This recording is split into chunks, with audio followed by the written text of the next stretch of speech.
Hello guys, welcome to my YouTube channel.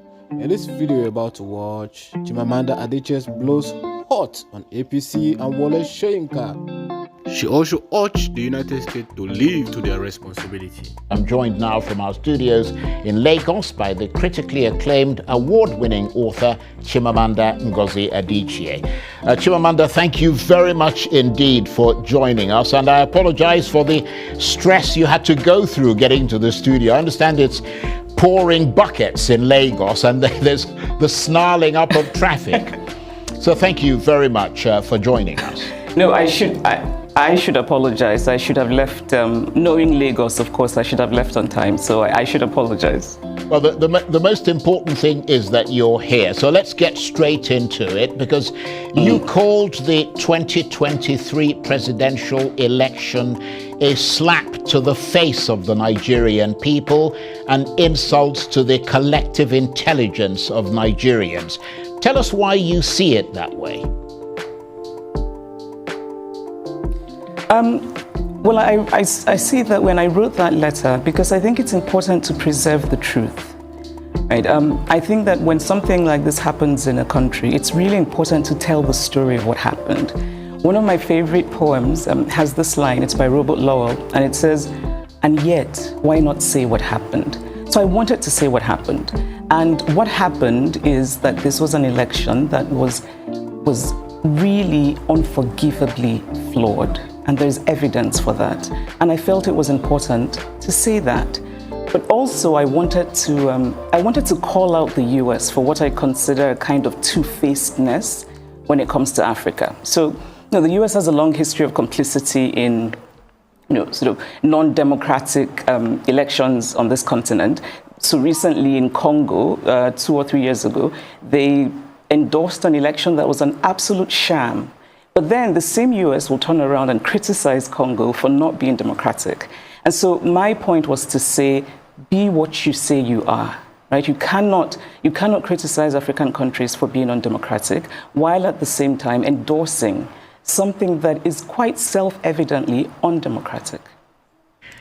Well, that's a good point. But just delving deeper into your letter, you were quite categorical in saying that the electoral process was imperiled not by technical shortcomings, but by deliberate manipulation. Is there enough evidence in your assessment to support that claim?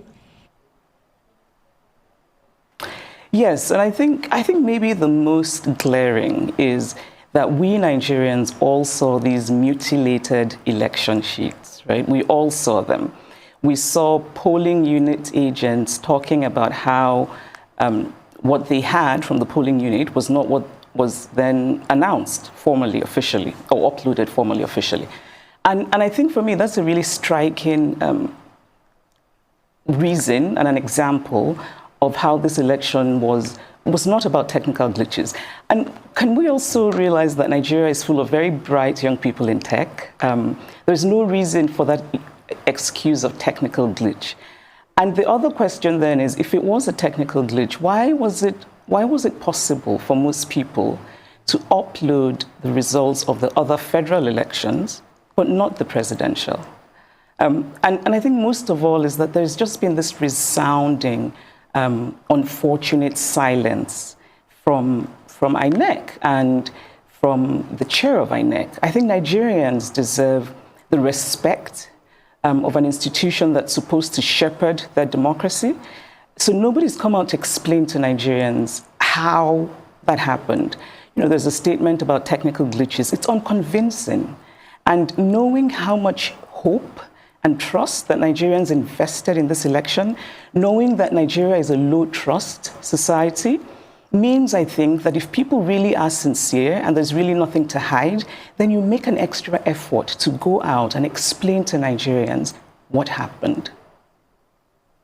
Yes, that certainly makes a lot of sense to a lot of people. But in reacting to your letter, and some of the things that you said in it, the APC have suggested that you were not in Nigeria during the election and you did not vote, and therefore should not make categorical statements about an election you did not witness. What's your reaction to that?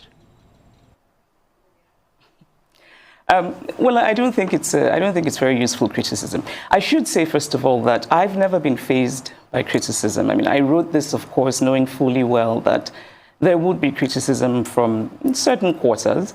And I've seen a few things people have sent to me, and it's kind of been amusing to read the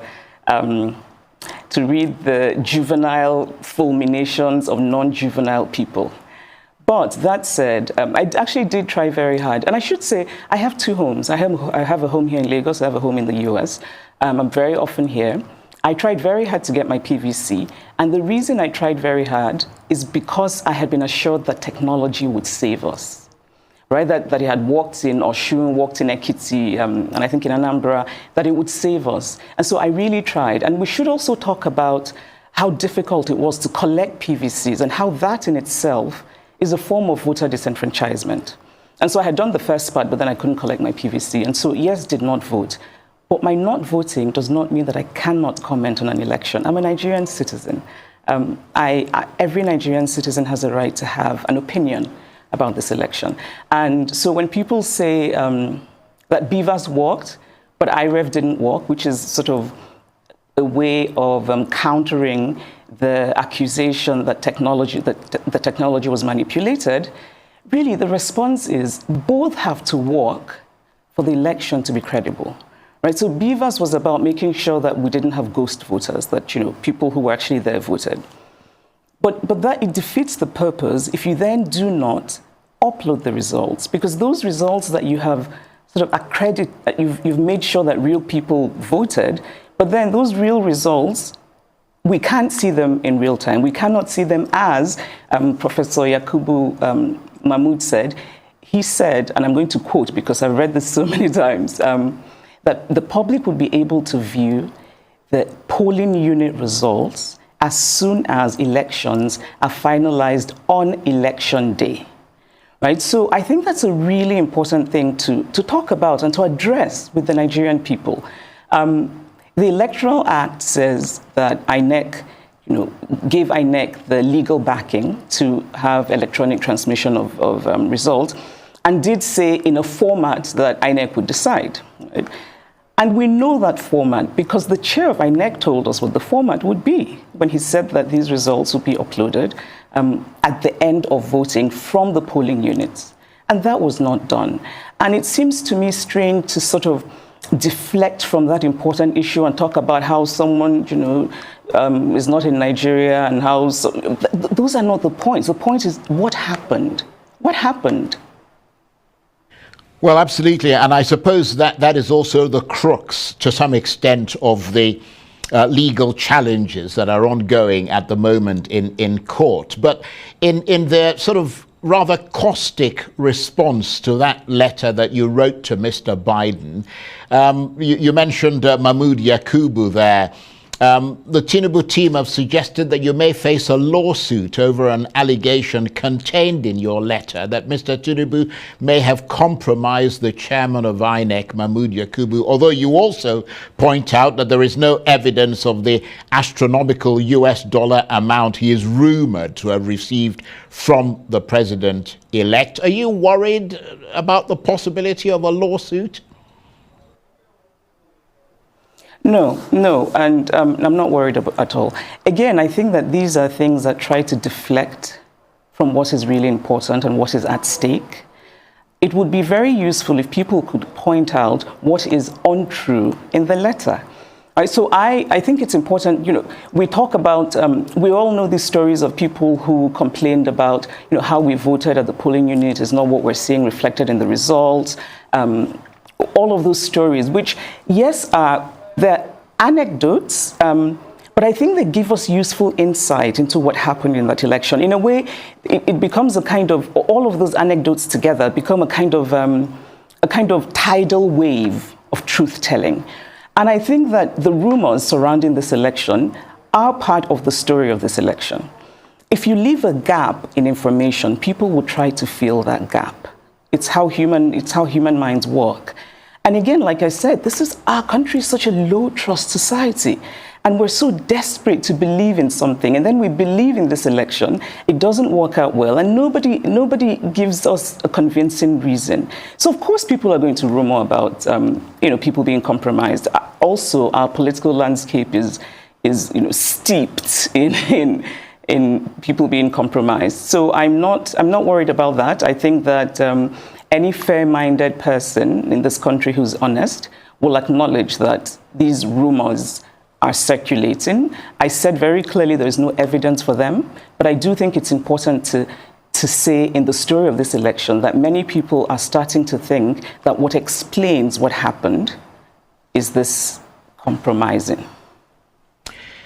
Yes, and of course, you supported Peter Obi, the candidate of the Labour Party in that election. He, according to the official results, came third, and we've seen a number of spokesmen from the APC suggesting that you were supporting your sort of tribesmen, to use a rather sort of old term. But in that context, what do you make of the polarization of the ethnic divisions that appear to be deepening as a result of this election? Do you see ethnicity as being politicized? If so, how dangerous is that in your assessment? Well, to address the first part, and you're right, tribesman is such an outdated and strange expression, which I think also says something about whoever is using it, right? I think that kind of accusation is a practice of what psychologists call projecting. So you're doing something, but then you accuse someone else of doing it, even though they're not. I did not support Peter Obi because he's Igbo, as I am. I'm a person who does not take positions lightly. And so while I very much admire Peter Obi, respect him, there are many other Igbo men who I admire and respect, and I would never vote for them for president because I just don't think they would make good presidents. And so my support for Peter Obi is actually rooted in real things. It's rooted in my faith in his ability. And actually, I got to know him, I got to know Peter Obi years ago when he came to pay homage to my parents because he had heard that my father was the first professor of statistics in Nigeria and that my mother had retired as the first female registrar of the University of Nigeria. And so this man just sort of arrived and said he wanted to pay homage. And I was very impressed by that because it showed me how much he values education. And then he becomes governor of Anambra State, and he takes Anambra State to #1 in education. And I remember being very impressed by the story of how he had given his personal phone number to all of the senior prefects in secondary schools in Anambra, which I think also showed me that he's interested in what ordinary people think. Right? You don't just want to hear from the administrators, you want to hear from the students about what's really happening. And his focus on insecurity, he really tackled kidnapping in Anambra. And I also remember that he really sort of clashed with the Anambra elite when he was tackling insecurity and kidnapping. And that showed me that he's quite decisive. He even has a bit of a stubborn streak. He's very focused on things. And so that's really why I support him. So this idea of sort of ethnicity is just really, again, I think it's a way of deflecting. Let's focus on what really matters. It's unfortunate that, and can I just say that I think that it's only one part of the political spectrum that is politicizing ethnicity. And I think it's very unfortunate. I don't think most people in Nigeria really care about ethnicity as much as they care about having a country that works. We want good leadership. We want the hospitals and the schools and the roads to be good. And that affects everyone. Igbo, Yoruba, Ijo, it affects everyone. Yes, again, people would agree with that assessment from you. But I wonder if I might change direction slightly and get your thoughts on the Nobel laureate Wole Soyinka's assertion on Arise News about reactions to the election results by the Labour Party's vice presidential candidate, Yusuf Dati Baba Ahmed. Comments which Professor Soyinka described as fascistic. I mean, do you see that as part of the demonization of Mr. Obi and his running mate, as some have suggested, or do you agree that Dati Baba Ahmed went, or rather overstepped the bounds, and Professor Soyinka was in that regard justified to call him to order? I mean, I know you hold, or at least you have held, Mr. Soyinka in high esteem. I still do. I have a lot of love for Professor Soyinka. I admire him. I respect him as a thinker, as a writer. I think everyone should read The Man Died, and Ake, his memoir, is beautiful, right? But at the same time, I disagree very strongly with him about this particular issue. And actually, because I respect Professor Soyinka so much, I went back and watched the interview. I had watched it when it aired initially, but I went back and watched it because I thought, am I missing something?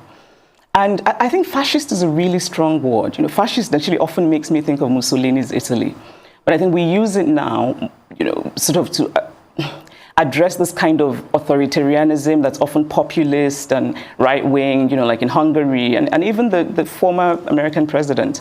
And when you look at those situations, you can see why they have been termed fascist.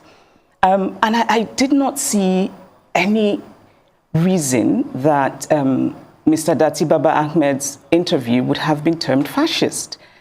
You know, I think he was making a very strongly felt point about the elections. What he was saying, which again I thought seemed fairly reasonable, is that if our democracy is rooted in our constitution, and you then swear in a person who's been elected unconstitutionally, then you are in fact ending democracy. I think it's quite a reasonable position. Of course, we can argue about what that bit in the Constitution means, right?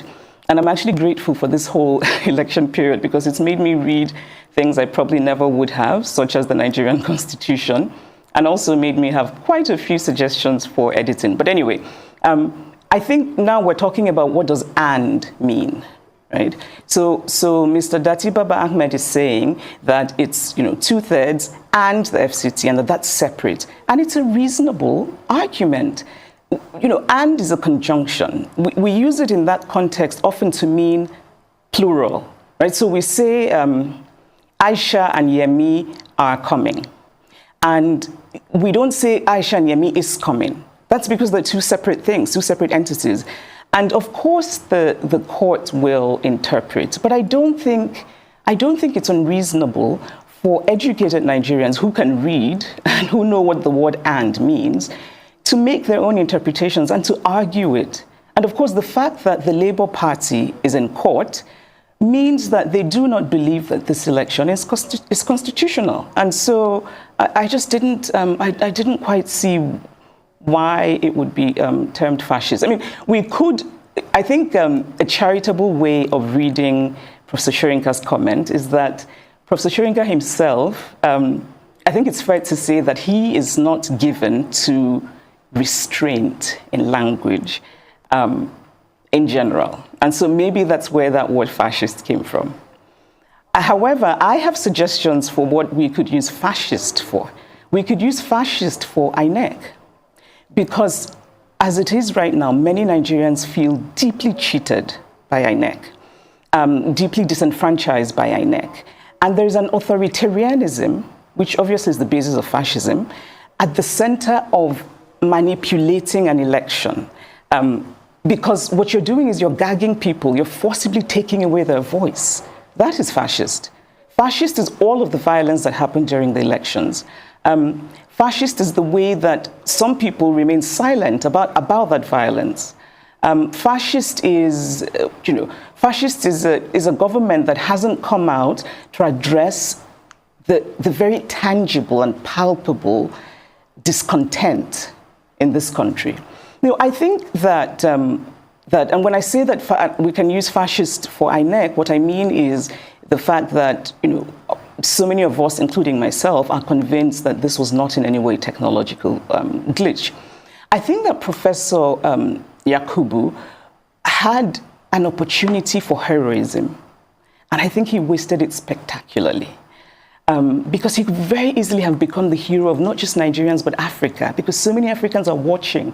They were so inspired by what happened before this election and the obedient movement. And so, I also think that the president, President Buhari, missed an opportunity for heroism, maybe his last chance at heroism, because Nigerians do not feel that I think Nigerians felt before the elections that he meant well and meant to support credible elections. I don't think many Nigerians think that now.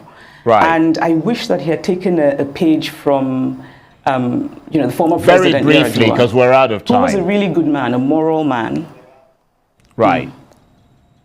Just literally 10 seconds. The opposition parties are challenging the election in court. Do you think they'll get a fair hearing? I hope they will. I think there's reason to doubt that because the Supreme Court has had rulings that just did not make a lot of sense to most people.